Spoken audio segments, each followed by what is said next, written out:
Hello rice, हमारे YouTube channel शोरगुल times में आपका एक बार फिर स्वागत है। कहानी सीक्रेट अमीरजादा के हर एक एपिसोड को जानने के लिए हमारे चैनल को सब्सक्राइब करते हुए वीडियो को लाइक और कमेंट्स जरूर करें। आज इस कहानी के 16 एपिसोड की बारी है। उम्मीद है इससे पहले के सभी एपिसोड आपको पसंद आए होंगे। इस कहानी के नए एपिसोड को जानने के लिए हमारे चैनल से जुड़ने वाले सभी मित्रों का मैं हृदय से आभारी हूं। उम्मीद है इसी तरह का स्नेह और प्यार निरंतर हमारे चैनल के साथ बना रहेगा। चलिए अब चलते हैं कहानी के नए एपिसोड की ओर। इस नए एपिसोड की शुरुआत कुछ इस तरह से होती है। आहान, कल तुम इस प्लाजा बार में कैसे आ गए थे? तुम वहां क्या कर रहे थे? सनाया ने आहान से सवाल करते हुए कहा। जैसे ही आहान ने अपनी वाइफ की ये बात सुनी वो दंग रह गया। आहान ने इस बारे में तो सोचा ही नहीं था, मगर फिर भी आहान ने सनाया की तरफ देखकर नेचुरल अंदाज में कहा। वो ऑफिस में एक कलीग की शादी होने वाली थी तो उसने पार्टी देने को कहा था। सनाया अब डाउट के साथ आहान को घूरने लगी। उसने आगे पूछा, अच्छा तो फिर तुमने अंदर आकर गुंडों से अकेले बचा लिया? आहान जानता था कि होश में आने के बाद सनाया सवाल तो करने ही वाली है, इसलिए उसने बिना किसी हिचकिचाहट के कहा, वो मैंने पुलिस को कॉल कर दिया था। पुलिस के बारे में सुनकर सनाया को आहान पर यकीन हो गया और वे किचन से बाहर चली गई। आखिरकार आहान की जान में जान आई। उसने एक राहत की सांस ली और वापस से दाल को तड़का देने लगा। आहान ने सोचा ही था कि मुसीबत टल गई। तभी सनाया वापस किचन में आ गई और आहान से सवाल करते हुए बोली, आहान, वैसे तुम्हारे ऑफिस में काम करने वाले लड़के ने तुम्हें प्लाजा बार जैसे जगह पर पार्टी दी, वो इतना खर्चा कैसे कर सकता है? सनाया बहुत स्मार्ट और जितनी आहान की सैलरी थी उससे 5-10 हजार ज्यादा खर्चा प्लाजा बार जैसी जगह पर एक वक्त के खाने और ड्रिंक पर होता था। इसलिए सनाया का सवाल लाजिक था। आहान ने एक गहरी सांस ली और नॉर्मल होने पेटेंट करते हुए बोला, जी सही है, इतना खर्चा तो हम कर ही नहीं सकते। सनाया जानती थी, इसलिए वो अब सवालिया नजरों से आहान की तरफ देखने लगी। आहान ने कुछ सोचा और कहा, हमें ऑफिस की तरफ से वाउचर मिले थे, इसलिए हम वहां गए थे। अब तो सनाया के पास सवाल करने की कोई वजह ही नहीं बची थी, इसलिए उसने हाँ में सर हिलाया और जाकर डाइनिंग टेबल पर बैठकर अपने खाने का इंतजार करने लगी। मेरी तो जान ही निकल गई थी, आहान ने अपने आप से कहा और खाना बनाने पर फोकस करने लगा। थोड़ी ही देर में खाना बन गया था। आहान ने सनाया के प्लेट में खाना सर्व किया और दोनों साथ में लंच करने लगे। आहान ने नोटिस किया कि सनाया किसी गहरी सोच में डूबी हुई है। ये बात आहान को परेशान कर रही थी। उसने दिल ही दिल में कहा, मैं नहीं चाहता कि मेरे बारे में सोच के सनाया परेशान हो जाए। आहान ने फिर कुछ सोचा और सनाया का मूड लाइट करने के इरादे से कहा, आप सोते वक्त खर्राटा लेती है सनाया? आहान की कही ये बात सुनकर सनाया हैरान रह गई। उसने अपनी बड़ी बड़ी आंखों से आहान की तरफ घूर कर देखा और बोली, क्या मैं कोई खर्राटा नहीं लेती? और वैसे भी तुम्हें कैसे पता? तुम झूठ बोल रहे हो। ऐसी बात नहीं थी कि सनाया को याद नहीं था। भले ही सुबह जब सनाया की आंख खुली तो वो अपने बेड पर अकेली ही थी, मगर रात के बीच में जब सनाया की आंख खुली थी तो उसने आहान को अपने पास सोते हुए देखा था। सनाया आहान के सीने पर सर रखकर सोते हुए बहुत कंफर्टेबल फील कर रही थी, लेकिन वो इस बारे में आहान को पता नहीं लगने देना चाहती थी। आहान ने सनाया की बात का जवाब देते हुए कहा, क्या मैं झूठ बोल रहा हूं? कल रात हम साथ ही सोए थे। आप इतने जोर से खर्राटे ले रही थी कि मुझे काफी देर तक नींद ही नहीं आई।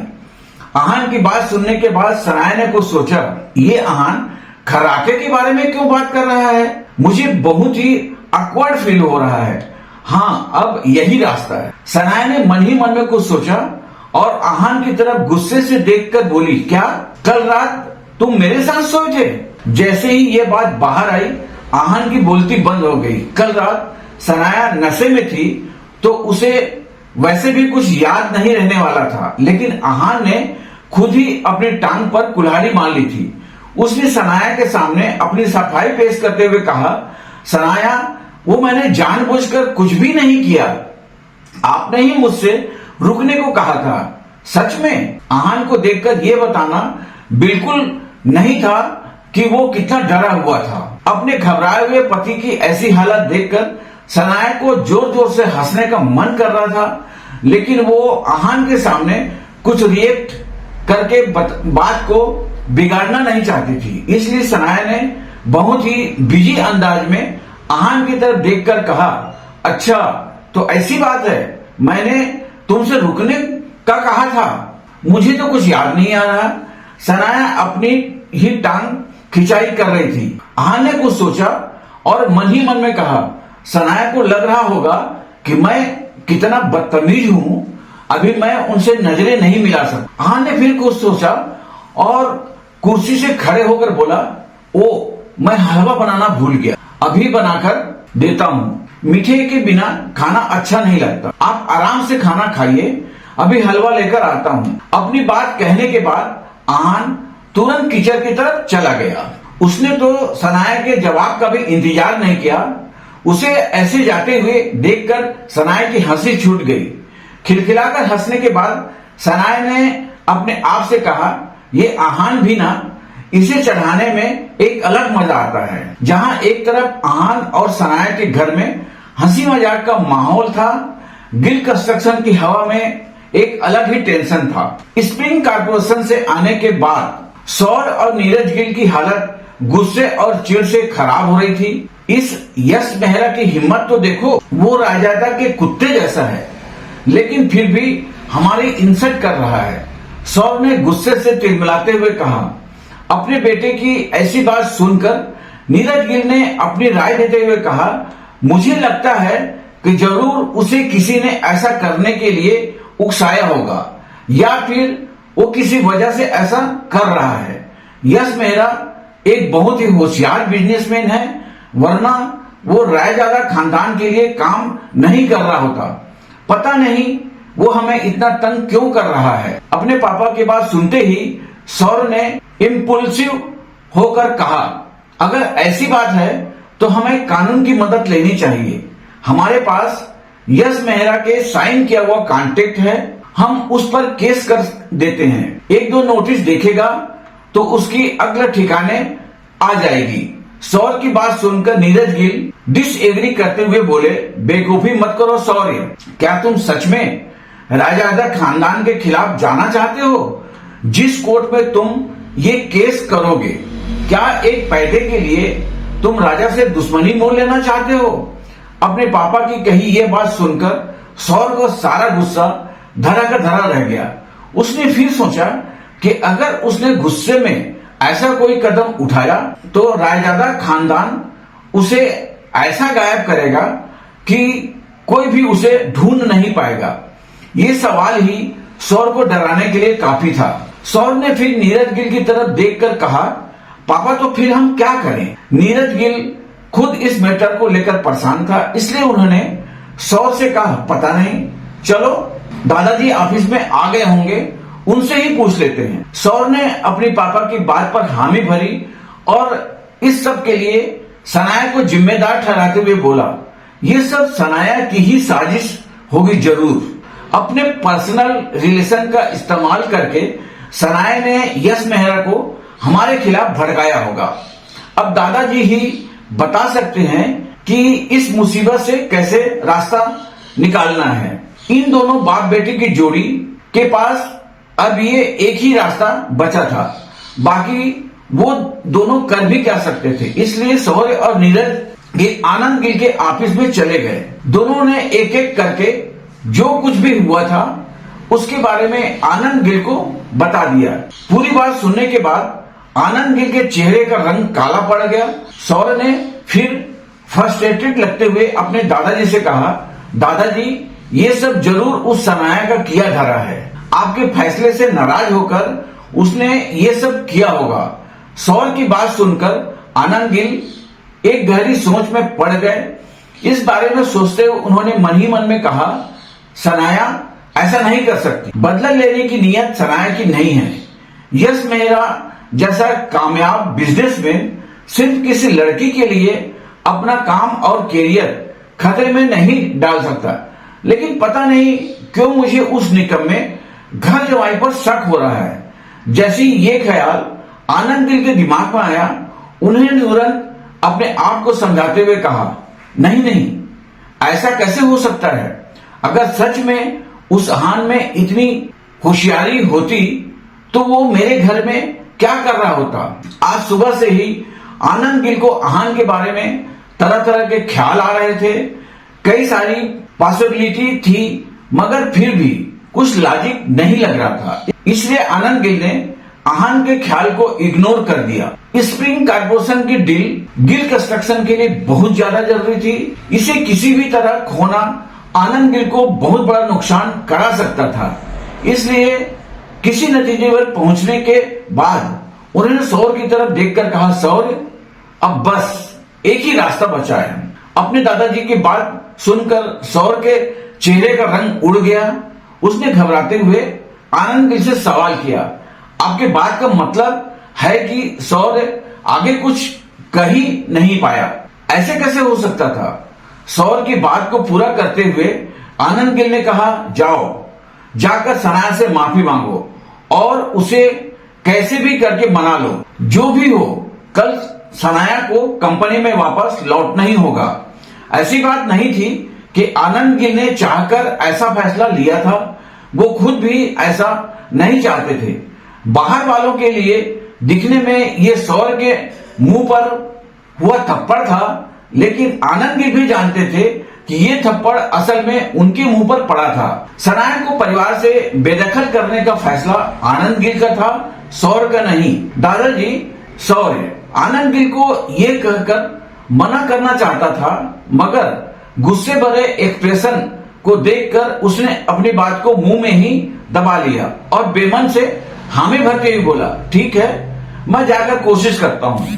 सौर वहां से जा ही रहा था कि आनंद गिल ने उससे कहा, कोशिश मत करो, काम पूरा करके आओ। सनाया कल ऑफिस में मौजूद होनी चाहिए। आनंद गिल के इस कहने के लहजे में एक अजीब सा इमोशन था। सौर ने इस बात पर दांत पीसकर हामी भर दी और ऑफिस से बाहर चला गया। सनाया से माफी मांगने के ख्याल से ही सौर को अपने आप से नफरत हो रही थी, लेकिन क्या किया जा सकता था। किस्मत का लिखा कौन टाल सकता था। सौर को एक ही वक्त पर गुस्सा भी आ रहा था और अपने आप पर तरस भी आ रहा था। पता नहीं मेरे साथ ये क्या हो रहा है। लाइफ डोंट नॉट राइट हो गई है। करीब करीब आधे घंटे के बाद सनाया का फोन बजा, मगर जब उसने कॉलर आईडी पर सौर का नाम देखा तो उसने तुरंत कॉल काट दिया। इस बात से सौर को बहुत गुस्सा आया, लेकिन वो कर भी क्या सकता। तो उसने कोई चारा ना होने के मारे एक बार फिर सनाया को कॉल किया। इस बार सनाया फिर से कॉल काटना चाहती थी, लेकिन आहान ने फोन उठा लिया। क्या बात है। आहान ने सनाया की तरफ देखकर मुस्कुराते हुए कहा। आहान की आवाज सुनकर सौर का मुंह बन गया। उसने आहान को हुक्म देने के अंदाज में कहा, सनाया कहाँ है, मुझे उससे बात करनी है। आहान को ऐसे ही किसी जवाब की उम्मीद थी, मगर उसने बिना ज्यादा रिएक्ट किए सौर से कहा, वो सो रही है। अब आहान सौर के सब्र को खींच रहा था। सौर से रहा नहीं गया और उसने एक बार फिर से ऑर्डर देते हुए आहान से कहा, तो उसे जगाओ, मुझे उससे जरूरी बात करनी है। सौर को जल्द से जल्द इस मैटर को सॉल्व करना था, लेकिन आहान की वजह से उसे देर हो रही थी। सौर की बात के जवाब में आहान ने बिना कुछ कहे कॉल काट दिया। दूसरी तरफ बज रही बीप को सुनकर सौर गुस्से से तिलमिला उठा और उसने गुस्से में अपने बड़े से बंगले के लिविंग रूम में इंटिक्यू शोपीस को जमीन पर दे मारा। अपने बेटे के चेहरे को देखकर नीरज गिल समझ गए कि बात बिगड़ रही है। उन्होंने सौर से कहा, उसे एक बार फिर कॉल करो। सौर ने बेमन से एक बार फिर कॉल किया। फिर से आहान ने कॉल उठाया तो सौर ने कहा, आहान मेरा दिमाग मत घुमाओ। आहान ने हंसते हुए सौर से पूछा, कहो तुम्हें क्या कहना है, मेरे पास ज्यादा वक्त नहीं है। सौर के पास दूसरा ऑप्शन नहीं था तो उसने आहान से कहा, आहान सनाया से कहो कि अगर वो मेरी बात माने और अपनी होशियारी पर लगाम लगाए तो मैं उसे कंपनी में वापस आने का मौका दे सकता हूँ। सौर ने अपनी बात इस अंदाज में कही थी मानो वो कोई चैरिटी कर रहा था। क्या आहान नहीं जानता था कि सौर के इतने तड़पने के पीछे क्या वजह थी? आहान खुद इस गेम का मास्टरमाइंड था। आहान ने सौर से सवाल किया, अच्छा तो ऐसी बात है, और अगर सनाया मना कर दे तो? सौर को लगा जैसे आहान उसकी बातों में आ रहा था तो उसने बहुत अकड़ के साथ कहा, तो वो कभी भी गिल कंस्ट्रक्शन में लौट नहीं पाएगी। आहान के ऐसा करने के बाद सनाया ने उसके तरफ देखकर कहा, ये तुमने क्या किया? क्या सनाया आहान से नाराज हो गई थी? अब आहान उसे कैसे मनाएगा? क्या होगा सौर और नीरज गिल का अगला कदम? अगला एपिसोड देखने के लिए बने रहिए हमारे चैनल के साथ। दोस्तों, उम्मीद है कहानी का यह एपिसोड भी आपको बहुत पसंद आया होगा। आप हमारे चैनल शोरगुल टाइम को सब्सक्राइब करते हुए लाइक और कमेंट जरूर करें। इसके साथ ही इस वीडियो को अपने अन्य दोस्तों को शेयर जरूर करें। मिलते हैं कल नए एपिसोड के साथ, तब तक के लिए आज्ञा दीजिए। नमस्कार, धन्यवाद।